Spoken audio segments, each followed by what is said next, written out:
Snowdonia from a different angle, suggested last year by Steve Hall. And my trip up there took me right through the heart of Wales, a 4-hour drive. First, let's get Mandy on her way to Scotland. The dogs are all snug and ready. Right, time to lock up.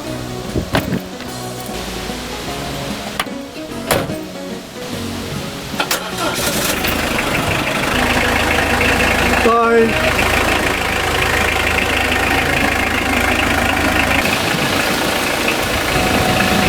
Look out, Scotland! I'm on my way! Okay, bye.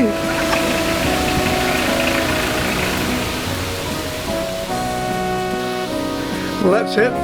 They're on their way to Scotland and do the North Coast 500 again. And tomorrow I'm off in Gwendolyn to North Wales. And hopefully to do something which had to be cancelled last year. And I had a phone call yesterday, not just confirming what I'm going to be doing, but an upgrade as well. So I'm really looking forward to it. I hope you enjoy what's coming. I've stopped here for a bit of a rest. And it's a beautiful sight, views along here and on the mountains over there. The colour, really beautiful. Well, I've got to be in Bettycoid at about 10 o'clock tomorrow morning, and since it's a 4-hour drive thereabouts in Gwendolyn from the valleys of South Wales up to Snowdonia, I had decided to come part way, most of the way, and I was hoping that I was going to be able to park in the car park of an old nuclear power station, which according to Park for the Night was available, but when I got there it was no overnight parking and a lot of people around, so I've come to my second choice, which is the lay-by next to the main road. But I just take my hearing aids out, I'll be alright tonight. And it is a big lay-by and plenty of room, and there's Gwendolyn up there, so I'll make the most of it. Nice views up the mountains, and that's the town there is Blaenau Festiniog. There's a little miniature railway runs up there. You meant narrow gauge, didn't you? And there's also a zip line here somewhere, but I'm not quite sure where that is. And up there you can see that down wall. Well, it's one of those power stations where they actually use more electricity than they make. But what they do is during the day, or during the night when not much electricity is being used, they pump water up into that dam, and then at peak times open the valves, down comes the water, runs the turbines.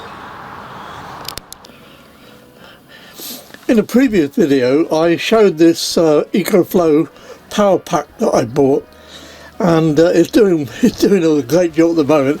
It's running my computer from this one, that's on a 13-amp socket. It's charging my phone here, that's off for fast charge.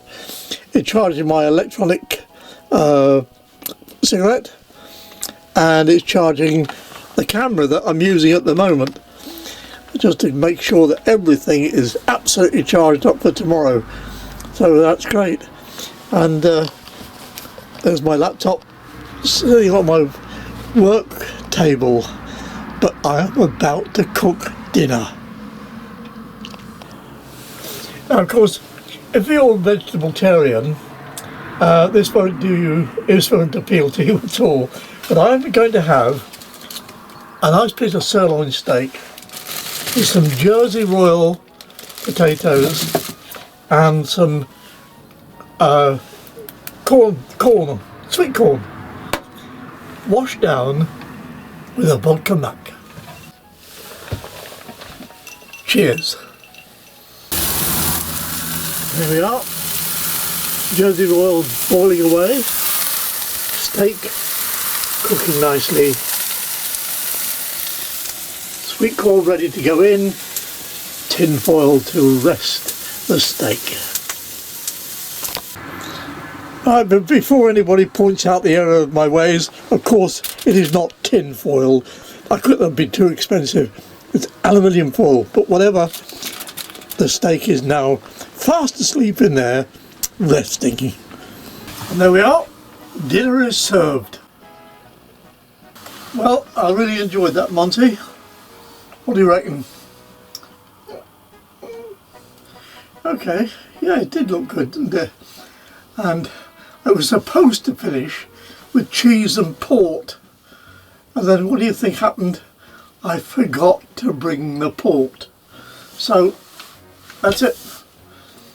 I have to wait until I get to a shop. And then I can have that Danish blue that I bought. So anyway, I enjoyed it. He enjoyed it. And early night, after I've done the washing up. Well, looks like I've got a lovely sunset with a pink sky. So hopefully go okay tomorrow. And inside I've got my new LED lamps up, and I fitted the voltage control so that I can dim them down like that. That's right, isn't it? Or switch them right off. Good morning, and it's a lovely morning. Clouds are covering the sky, but they're fairly high, and there's very little breeze. It doesn't look as if it's going to rain, and I slept very well, thank you, in my lay-by by the side of the A496, I think it is. Anyway, it's just south of Blauno-Fastiniog. And the only thing I've got to say is, apart from cheers, here's my tea. I'd bought a new sleeping bag. It's supposed to be 4 seasons. Well, I don't know where those 4 seasons are supposed to be, because quite frankly it's rubbish. And I'm really sorry that my old sleeping bag got cut up into pieces and given to the dog's home or the rescue place. But there we are. Let's have to live with it, and in a little while I'm going to be heading off for the big adventure. See you there. Blauno-Fastiniog is famous or well known for the production of slate, and there's a visitor centre over there.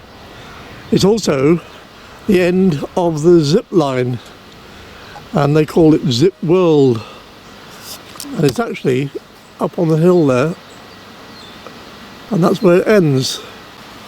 These hills around here are all just slate, slate, slate.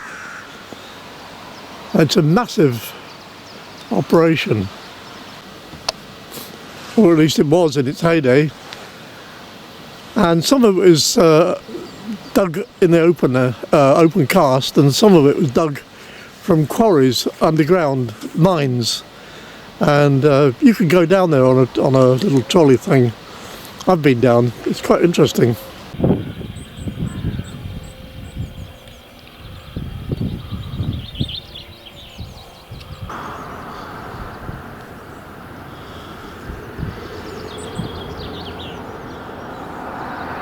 I arrived at the Riverside Hotel, from whence the helicopter takes off and lands, I hope.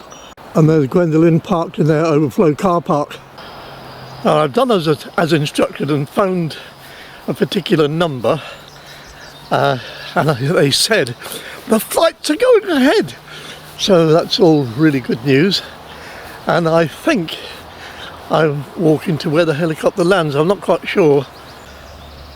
I just had a long conversation with the gardener, and he's got a big lot of area to look after, and if I'm not mistaken, I'd say that that bit there is probably the landing pad, and the windsock is not doing very much at all really, and that's why the hotel is called the Riverside.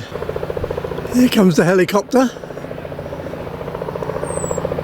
It's smaller than I expected.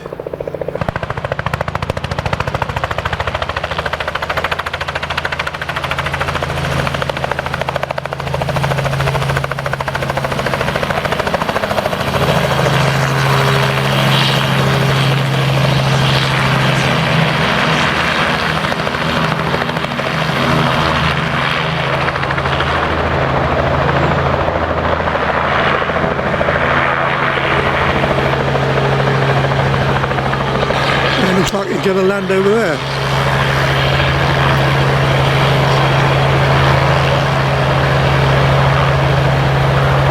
Yeah. Oh well. Oh, a real busy little heliport today. Another one coming in.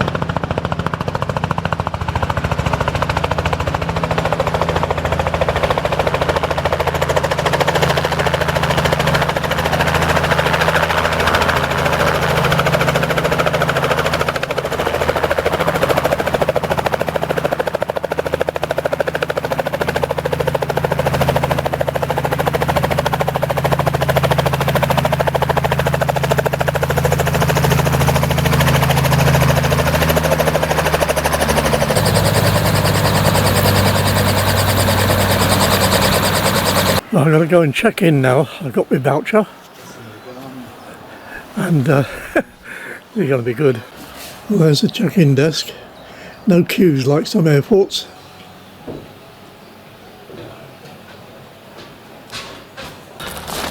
Well, I've been checked in, and now I have to go down for the pre-flight briefing. Getting close. If you want to take a mobile phone with you, you can. You definitely don't need your bag. I've got to take it. I'm diabetic. Oh, we've no been emailed problem. ahead. I've got to take it. It's got That's bits of perfect. medication in it. No problem at all. If you've got mobile phones, needs to be in flight mode, please. Oh yeah. Yep, just you can use them for pictures, but it does need to be in flight mode. Lighters, matches, pocket pen knives, bazookas. No. Oh. Left it all. Now you mention it. Vapes, anything like that. All that needs to stay on the I've ground. already got some needles, but That's fine, no problem if you keep holding on, yeah, that's fine. just think about Okay, so do you two want to sit together? that. Yeah, fine. Yeah, okay. You'll be in the front. Okay, there's a great... It was all right when I left. It was just above 7. Just check it now, but I think it'll probably be okay. So your seatbelt's in the back of the aircraft, exactly like a car. Works in the same way. You just put it in, click it into buckle. You'll have a headset each. When you get in, I'll hand it to you. Put it on. Put the microphone close to your mouth. You can talk to each other, and you can talk to your pilot. His name's Andy. Okay. In the front, your seatbelt's a 4-point harness, so it's a little bit different, a bit like a baby seat, if you like, but we'll help you with that. It's dead easy. To release it, when it's all connected up, you just twist it like that and it all falls apart. Okay. Okay, in the back there's a lock button on the door. Can you make sure that stays up? Just so when you do land, we can open the door, okay? When we put you on, we'll close the door behind you. So when you get in, don't slam it, we'll sort all that out, okay? And when you get off, we'll open it for you, okay? When we do get you off, make sure you walk forward, so back towards the gate. Don't go under the tail or near the tail rotor because it's going to be turning, okay? We'll have to rugby tackle you. I'm not really good at that. Okay, in an emergency, make sure you stay seated with your seatbelts fastened and always stay with the helicopter. If Andy does ask you to leave once he's landed, to open the door from the inside, I'll come and show you all. There's a handle that looks like this. It's a chrome square, rectangle handle. In flight, it's flat against the door. To open it, you swing it up like that and slide it forward. There's an arrow to tell you which way to slide it, okay? But like I said, we'll open it when you get off, so you won't need to touch that, okay? All happy? All good? Fine. Okay. All good.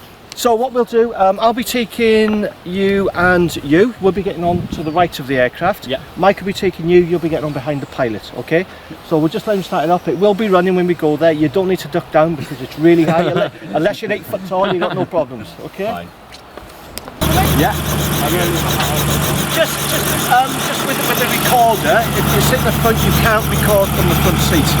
Okay, you can't use that in the front seat. Can't I? No, just because if you drop it, it could fall to the pedals or the control. Right. So unfortunately, you can't use it. You can use photos and stuff, but you can't film. Right, okay. So it's up to you if you want to swap seats. Well, I can use my camera. No, you can use your phone, no photos. So Okay. just not a permanent film. Okay, right, sure. Perfect. Cheers. Okay, so Thank you. you might just put it down because you might trip.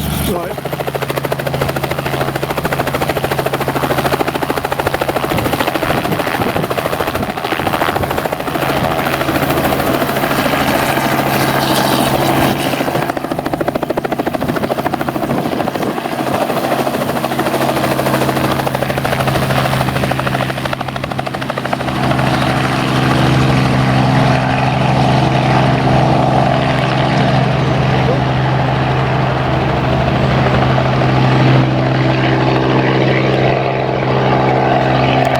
The flight lasted half an hour and was down the mountains, but unfortunately Snowdon was clouded over.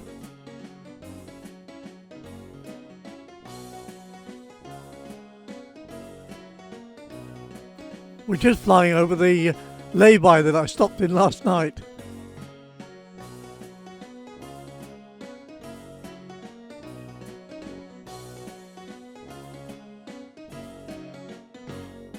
And that little cluster of buildings down there is Port Merion.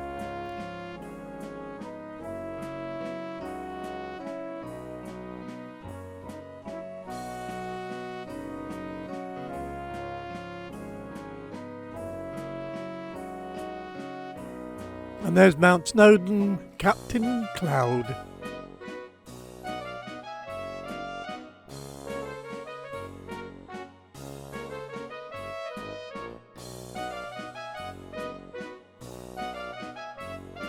And that was it, back to the hotel. I did enjoy that. I couldn't understand though, I wasn't allowed to use my proper camera, a video camera, but I was allowed to take photographs with my phone. I did press the wrong button a couple of times.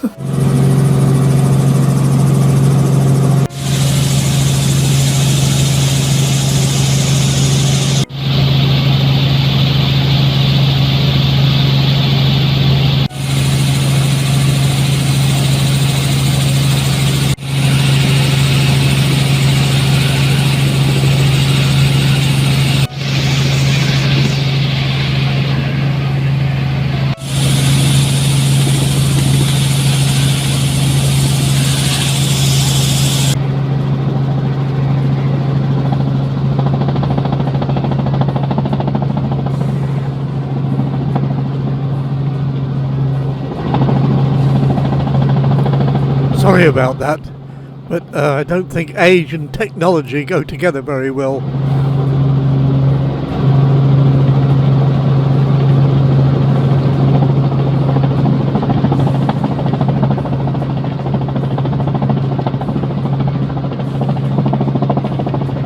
Videos anyway, not a lot, but it was an interesting flight. Bumpy, yes. Fun, great. So I don't know whether I shall ever fly in a helicopter again, but if I do, I look forward to it. Well, thanks for watching, and thank you, Gerald and Jan and all your clan.